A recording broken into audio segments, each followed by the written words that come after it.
Selamat sore, Ibu Bapak dan Saudara yang terkasih. Bersyukur kepada Tuhan jika sampai kepada hari ini, hari Selasa tanggal 22 Juni tahun 2021, kita masih diberikan kesempatan untuk melakukan begitu banyak hal, termasuk di dalamnya mengikuti PA yang dilaksanakan setiap minggu ini. Untuk itu, sebagai ungkapan syukur kita, dan sembari juga kita mempersiapkan hati untuk bersama-sama berproses di dalam PA minggu ini, mari kita bersatu di dalam doa. Mari berdoa. Kami mengucap syukur ya Tuhan, ketika kami diperkenankan untuk kembali merenungkan, bahkan mendiskusikan hal-hal yang masih bisa kami pelajari dari Alkitab, dari kitab suci yang mungkin setiap minggu, bahkan setiap hari kami baca. Ya Tuhan, berkati waktu yang telah kami siapkan ini, kiranya pada hari ini kami boleh menemukan hal baru yang dapat menyegarkan, atau mungkin juga menguatkan hati dan langkah kami dalam menjalani hari-hari kami. Terima kasih ya Tuhan, kami menyerahkan waktu PA ini ke dalam tangan-Mu. Amin. Nah, Ibu Bapak dan Saudara sekalian, tema PA minggu ini adalah menjadi pelayan Allah. Mungkin tema ini bukanlah sesuatu yang asing di telinga kita, atau bahkan mungkin bisa dikatakan sebagai tema yang sangat-sangat familiar, karena sudah menjadi kegiatan sehari-hari, baik itu di dalam ataupun di luar gereja. Sekalipun demikian, tentu masih ada banyak hal yang dapat kita gali dan pelajari dari tema ini. Dan untuk itu, sebelum kita sampai kepada pendahuluan atau pembuka diskusi yang akan dibawakan oleh Penatua Gita Hastuti, mari kita menaikkan satu pujian yang juga tidak terdengar asing bagi kita. Melayani, lebih sungguh. Tuhan lebih dulu melayani kepadaku, melayani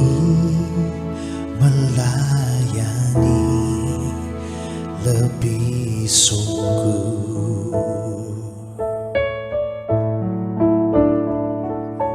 Melayani lebih sungguh,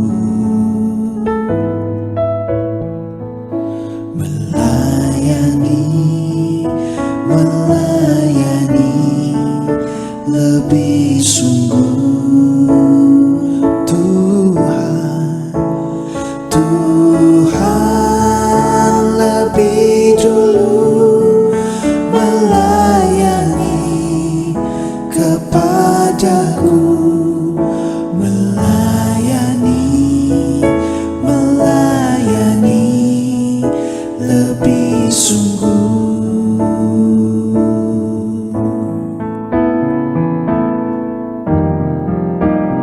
Mengasihi lebih sungguh, mengasihi lebih sungguh, mengasihi lebih sungguh. Oh Tuhan lebih dulu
aku melayani, melayani lebih sungguh.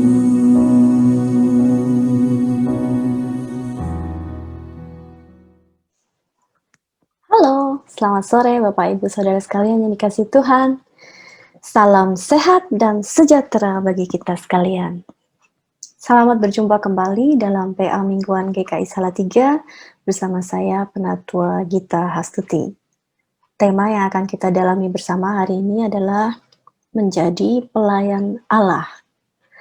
Kita mau sama-sama belajar dari Rasul Paulus dalam menjalankan pelayanan supaya kita pun bisa melayani dengan lebih sungguh, seperti lagu yang baru saja kita nyanyikan bersama. Kita mau belajar pelayanan seperti apa yang dilakukan oleh Paulus, bagaimana dia melakukan pelayanannya itu, dan apa yang dia lakukan sehingga dia bisa melakukannya seperti itu. Tapi sebelum kita bersama-sama menggali firman Tuhan, saya ingin tanya dulu nih, satu pertanyaan kepada Bapak Ibu Saudara sekalian. Kira-kira apa yang Bapak Ibu Saudara sekalian pahami ketika mendengar kata pelayan atau melayani?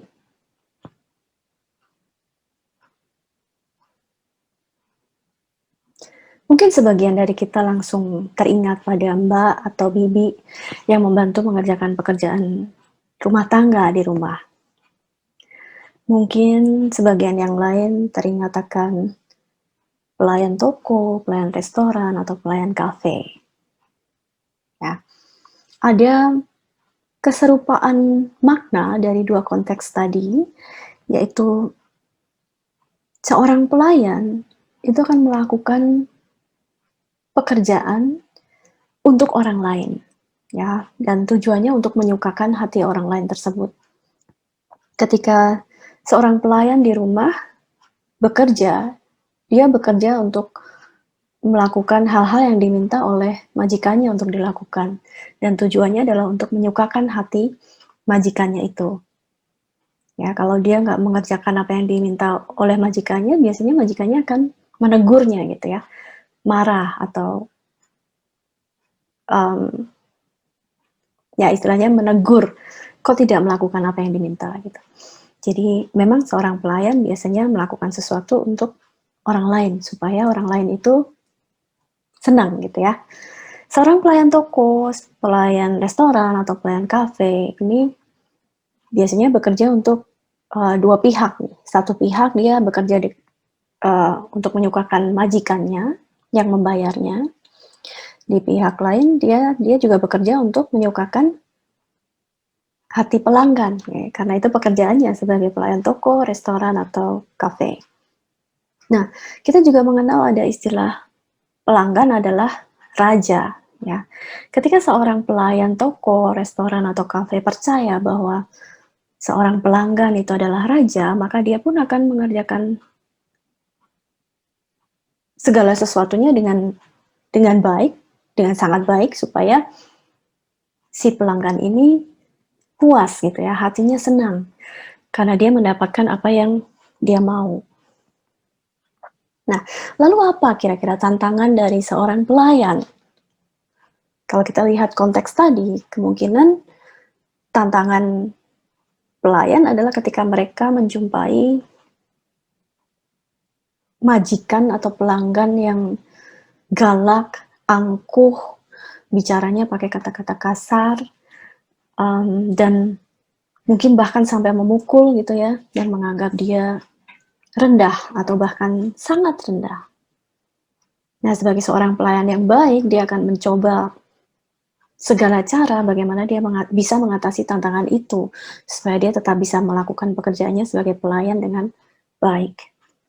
Nah, lalu bagaimana dengan pelayan Allah? Apa maknanya gitu ya? Dan kalau kita menganalisa dengan pemahaman yang tadi, mungkin kita bisa simpulkan bahwa Seorang pelayan Allah itu melakukan pekerjaan untuk Allah, untuk menyukakan hati Allah, gitu. Lalu dia melayani dalam hal apa, gitu ya? Apa yang dia lakukan? Bagaimana caranya supaya dia bisa menjadi pelayan Allah yang baik? Nah, kita sekarang akan belajar dari Rasul Paulus. Kita akan membuka Alkitab kita di 2 Korintus pasal 6 ayat 1 sampai 10. 2 Korintus pasal 6 ayat 1 sampai 10.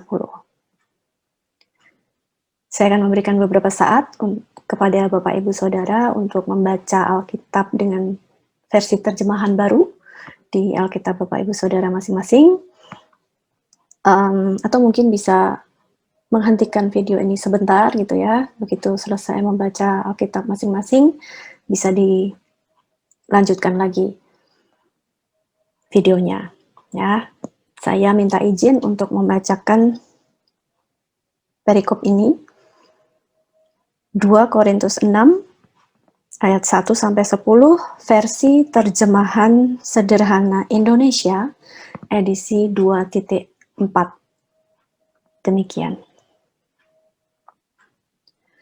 Jadi, sebagai utusan-utusan Allah, kami mengajak setiap kalian, janganlah sia-siakan kabar tentang kebaikan hati Allah yang sudah diberitakan kepada kalian. Karena Allah berkata, "Aku sudah mendengarkan permohonan kalian tepat pada waktunya. Dan aku sudah memberikan pertolongan kepada kalian pada hari keselamatan." Jadi kami memberitakan kepada setiap kalian, sekarang inilah waktu yang tepat itu.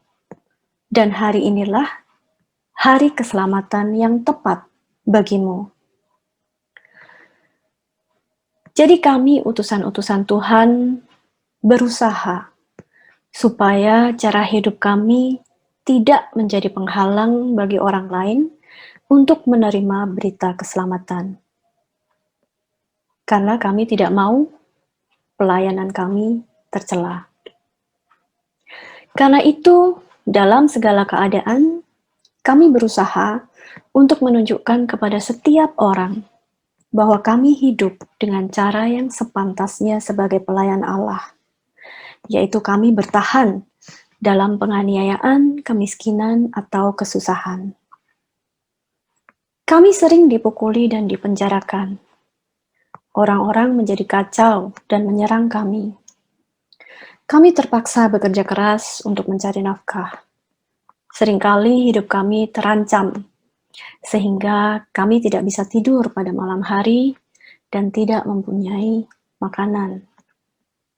Biarpun begitu, kami terus berusaha untuk hidup dengan hati yang bersih, bijaksana, sabar, dan murah hati. Kami bersandar kepada Roh Kudus dan berusaha mengasihi semua orang dengan hati yang tulus. Kami selalu mengajar yang benar dan mengandalkan kuasa Allah. Kami memakai semua perlengkapan perang rohani yang diberikan kepada orang-orang yang hidupnya benar, baik untuk membela diri dan untuk menyerang penguasa gelap. Karena dalam pelayanan kami, ada orang yang menghargai kami, tetapi ada juga yang menghina kami. Ada yang memuji kami, tetapi ada juga yang menjatuhkan nama baik kami. Biarpun begitu, kami terus mengajarkan yang benar, namun masih tetap ada yang mengata-ngatai kami sebagai pembohong. Walaupun kami sudah dikenal, kami diperlakukan seperti orang yang belum pernah dikenal. Sepertinya kami sudah mati, tetapi lihatlah, kami masih tetap hidup. Kami sering dihukum dengan cara dipukuli, tetapi tidak mati. Biarpun kami sering mengalami kesedihan, tetapi kami tetap bersuka cita.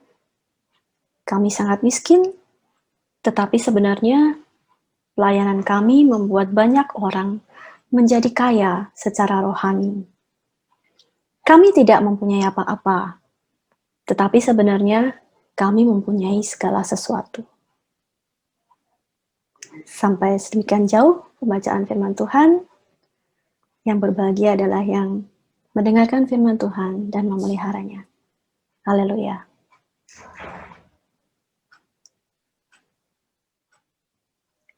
Bapak Ibu Saudara, 2 Korintus ini adalah surat Paulus yang kedua untuk jemaat di Korintus. Pada saat itu ada perseteruan antara Paulus dengan nabi-nabi palsu yang ada di Korintus, yang justru menuduh Paulus sebagai nabi palsu itu sendiri. Melalui surat ini, Paulus mencoba membela dirinya bahwa bukan dia nabi palsunya, gitu ya. Dan dia mencoba mengajarkan prinsip-prinsip pelayanan yang selama ini dijalaninya kepada jemaat di Korintus. Nah, lalu apa yang ingin disampaikan Paulus dalam perikop yang kita pelajari hari ini? Dalam 2 Korintus pasal 6 ayat 1 sampai 10. Kita akan mencoba membahasnya satu persatu. Di ayat yang pertama, Paulus memulai dengan mengingatkan jemaat di Korintus, ya, jangan kalian menyia-nyiakan kabar tentang kebaikan hati Allah yang sudah diberitakan kepada kalian. Sekali lagi, jangan menyia-nyiakan kabar tentang kebaikan hati Allah yang sudah diberitakan kepada kalian. Kebaikan hati Allah yang mana nih yang dimaksud? Ya, anugerah yang mana yang dimaksud? Ya, kalau kita lihat dari perikop sebelumnya, kita bisa pelajari di mulai pasal 4 dan pasal 5, di sana diceritakan bahwa kebaikan hati Allah itu mengarah pada kemauan Allah untuk membuka dirinya untuk berdamai dengan manusia melalui Yesus, ya. Jadi Allah sudah menawarkan dirinya untuk berdamai dengan manusia melalui Yesus. Nah, kalau kamu sudah mendengarkan berita itu, kamu sudah tahu tentang kabar itu, jangan sia-siakan kabar itu. Ya, kalau kita menyia-nyiakan sesuatu berarti kita menganggapnya remeh, kita mengabaikannya, kita tidak menganggapnya penting gitu ya. Jadi kita menganggapnya sambil lalu. Paulus bilang jangan sia-siakan. Ini adalah sesuatu yang penting gitu, sesuatu yang berharga. Jadi kamu harus meresponinya sekarang. Di ayat 2 dia tegaskan, sekarang inilah waktu yang diperkenan itu. Sekarang inilah waktu yang tepat itu. Hari inilah hari keselamatan yang tepat bagimu. Jadi jangan tunda lagi. Kalau kamu sudah mendengar kabar baik itu, segera responilah. Sekaranglah waktu yang tepat untuk meresponnya. Bukalah hatimu, ulurkan tanganmu, terimalah kabar baik itu dengan percaya pada Yesus sebagai perantara pendamaian antara Allah dengan manusia, dengan kita. Nah, itu yang ditegaskan oleh Paulus pertama kali. Nah, di ayat yang ketiga, Paulus menempatkan dirinya sebagai pelayan atau utusan Allah. Kalau kita masih merujuk pada perikop sebelumnya, berarti pelayan Allah ini adalah pelayan pendamaian. Seperti yang tadi diberitakan, ya, Allah sudah membuka dirinya untuk berdamai dengan manusia melalui kematian Yesus. Dan sekarang kamu, hai Paulus, aku utus menjadi pelayan pendamaian. Nah, ini berlaku juga untuk kita gitu ya. Kita yang sudah menerima kabar gembira ini, kabar tentang anugerah atau kebaikan hati Allah ini, tentang pendamaian antara Allah dengan manusia ini, itu kita sekarang menjadi pelayan Allah. Untuk apa? Untuk memberitakan kabar itu kepada orang lain lagi. Ya. Nah, kalau kita menjadi pelayan Allah, menjadi pelayan pendamaian itu, di ayat 3 Paulus tegaskan, kami berusaha supaya cara hidup kami tidak menjadi penghalang bagi orang lain untuk menerima berita pendamaian atau keselamatan itu. Jadi kalau kita sudah menerima kabar baik itu, kita menjadi pelayan Allah, janganlah menjadi batu sandungan, jangan menghalangi orang lain untuk menerima kabar baik ini, untuk menerima berita pendamaian atau keselamatan ini. Nah, lalu bagaimana caranya? Ya. Di ayatnya yang keempat, Paulus menegaskan bahwa dia dan rekan-rekannya berusaha untuk hidup dengan cara yang sepantasnya sebagai pelayan Allah. Hidup dengan cara yang sepantasnya sebagai pelayan Allah. Nah, lalu dia tegaskan lagi, dia deskripsikan lagi, kami bertahan dengan sabar dalam penganiayaan, kemiskinan, dan kesusahan. Ya, Paulus dan rekan-rekannya ini berusaha untuk bertahan dengan sabar dalam penganiayaan, kemiskinan, dan kesusahan. Kita mengingat dalam perjalanan pelayanannya, Paulus dan rekan-rekannya ini seringkali dipukuli, dipenjarakan, diserang. Mereka harus bekerja keras untuk mencari nafkah. Seringkali hidupnya terancam gitu ya, jadi dia nggak bisa tidur di malam hari karena harus berjaga-jaga. Seringkali juga nggak bisa makan, gitu. Nggak punya apa-apa yang bisa dimakan. Tapi meskipun tantangannya seperti itu, Paulus tegaskan mereka ini berusaha untuk hidup dengan hati yang bersih, hati yang tulus, bijaksana, sabar, dan murah hati. Gitu ya. Kalau saya bilang ini tekad yang luar biasa. Gitu. Meskipun mereka menghadapi tantangan dan rintangan yang keras semacam itu, mereka tetap bertahan ya dengan sabar, dengan hati yang tulus, nggak munafik gitu ya. Mereka berusaha untuk bijaksana dan murah hati kepada siapapun. Nah, ini kalau saya bilang ini adalah karakter seorang pelayan yang tangguh, tidak cemen gitu ya, tidak sebentar-sebentar berhenti, tidak sebentar-sebentar menyerah, tapi kekeh dengan apa yang dia lakukan gitu. Nah, bagaimana kok Paulus bisa seperti itu sih gitu ya? Kok Paulus bisa menjadi seorang pelayan Allah yang tangguh, yang gak cemen, yang selalu semangat apapun tantangan yang ada di hadapannya? Kita mau belajar dari ayatnya yang ke-6 dan ke-7 karena dia sampaikan caranya di situ. Ada 3 hal yang dia sebutkan. Yang pertama adalah bersandar kepada Roh Kudus dan berusaha mengasihi semua orang dengan hati yang tulus. Nah, di sini Paulus mengimani bahwa tugas pelayanan ini adalah kasih karunia Allah, gitu ya.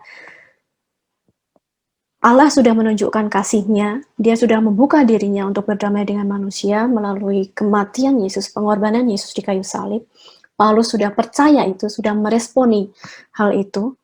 Jadi dia percaya bahwa apa yang dilakukan Allah ini berdasarkan kasih. Gitu. Apa yang dilakukan Yesus juga berdasarkan kasih. Dan ketika dia mendapatkan anugerah sebagai pelayan pendamaian ini, maka dia pun tidak melakukannya dengan kekuatan sendiri. Dia bersandar pada kuasa Roh Kudus. Gitu ya. Lalu yang kedua, Paulus sampaikan bahwa mereka ini selalu mengajar yang benar dan mengandalkan kuasa Allah. Apapun keadaannya, apapun rintangannya, Paulus dan rekan-rekannya berusaha untuk menyampaikan yang benar, menyampaikan kebenaran, gitu ya. Nah, kebenaran seperti apa yang dimaksud? Apa yang harus diberitakan kepada orang-orang lain di sekitar kita? Kalau kita lihat di 2 Korintus pasal 5 ayat 19, di situ ditegaskan yang diberitakan itu bukan dirimu sendiri gitu ya. Yang diberitakan itu bahwa Allah lewat kematian Kristus sudah membuka jalan bagi setiap orang di dunia ini untuk berdamai dengan Allah. Dan bagi kita yang sudah bersatu dengan Kristus, Allah tidak lagi memperhitungkan kesalahan dan dosa kita.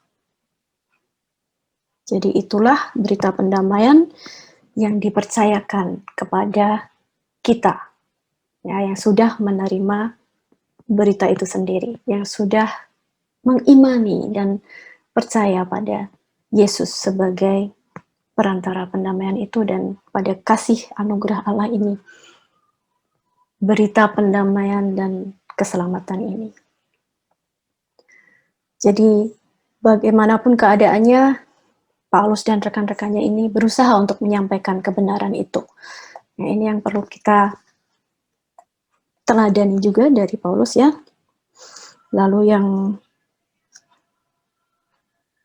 menyampaikan kebenaran dengan mengandalkan kuasa Allah, bukan kekuatan diri sendiri. Yang ketiga yang disampaikan oleh Paulus di ayatnya yang ke-7, kami memakai semua perlengkapan perang rohani yang diberikan kepada orang-orang yang hidupnya benar, baik untuk membela diri dan untuk menyerang penguasa gelap. Ya, di sini kita lihat Paulus memahami bahwa ketika dia melakukan pelayanan ini ada tantangan yang harus dia hadapi gitu ya. Bukan kuasa dunia, tapi kuasa kegelapan.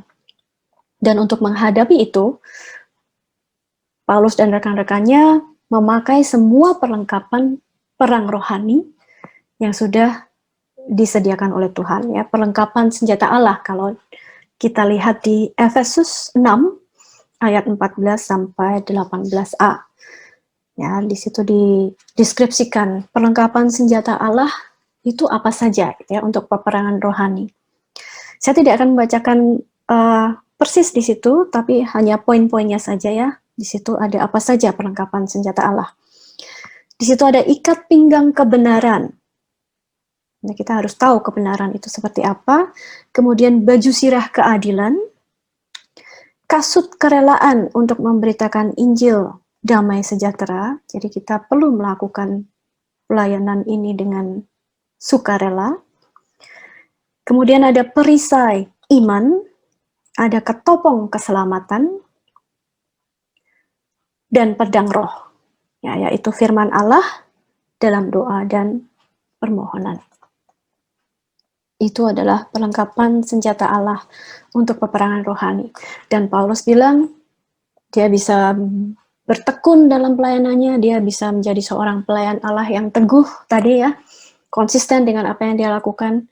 Itu salah satunya karena dia juga memperlengkapi dirinya dengan perlengkapan perang rohani. Jadi ada 3 hal. Tadi yang pertama adalah berusaha untuk selalu bersandar kepada Roh Kudus dan berusaha mengasihi semua orang dengan tulus. Yang kedua, selalu memberitakan kebenaran dengan mengandalkan kuasa Allah, bukan kuasa diri sendiri. Ya. Dan yang ketiga adalah memperlengkapi diri dengan perlengkapan perang rohani, seperti yang tadi saya sampaikan. Baik untuk membela diri, bertahan, ya, maupun untuk menyerang kuasa kegelapan. Nah, itu 3 hal yang dilakukan Paulus sehingga dia bisa bertekun dalam pelayanannya itu, menjadi seorang pelayan Allah yang tangguh. Lalu apa yang ada di ayat 8 sampai 10? Ya, di situ Paulus menceritakan tentang pengalaman pelayanannya gitu ya, apa yang dihadapi dengan lebih rinci. Apa yang dihadapi, bagaimana dia bersikap pada situasi-situasi tersebut, dan bagaimana Tuhan berkuasa membalikkan keadaan ya ketika dia berserah penuh pada kuasa Allah dalam melakukan pelayanannya itu. Ya, karena dalam pelayanan kami ada orang yang menghargai kami, ada juga yang menghina gitu. Ada yang memuji, ada juga yang menjatuhkan nama baik.